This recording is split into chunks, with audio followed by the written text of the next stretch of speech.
ভিডিওটা শুরু থেকে শেষ পর্যন্ত দেখবেন, তারপর আমি কিছু কথা বলতেছি। তোমার খালাতো ভাই কে আশিক এটা বলো সবাইকে। আমার খালাতো ভাই আশিক। আমার খালাতো ভাই আশিক এটা সবাই জানি রাখেন, আজকে একবার ক্লিয়ার কাট করে দিলাম। আমি আপনার কোন জন্মের খালাতো ভাই? লাইক ভিউ পাওয়ার দান্দা হইলে আর বহুত রকমের দান্দা করা যায়, কিন্তু কাউকে হ্যারাসমেন্ট কইরা এটার দরকার নাই। আজকে স্পষ্টভাবে বলে দিতেছি আপনারে, এটা একদম লাস্ট বারের মতো। আমি চাই না কখনো ভিডিও করতে, তারপরে এবারকে একদম লাস্ট বলে দিতেছি।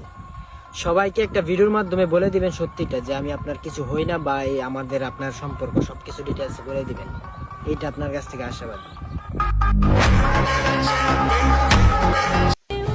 আপু নুসরাত খুব সাবধান, ভাই আমার আশিক গেছে কিন্তু এবার খেপে। আর হ্যাঁ, আমি নীলফামারীর ছেলে, ভাই আশিক আসি আপনার পাশে।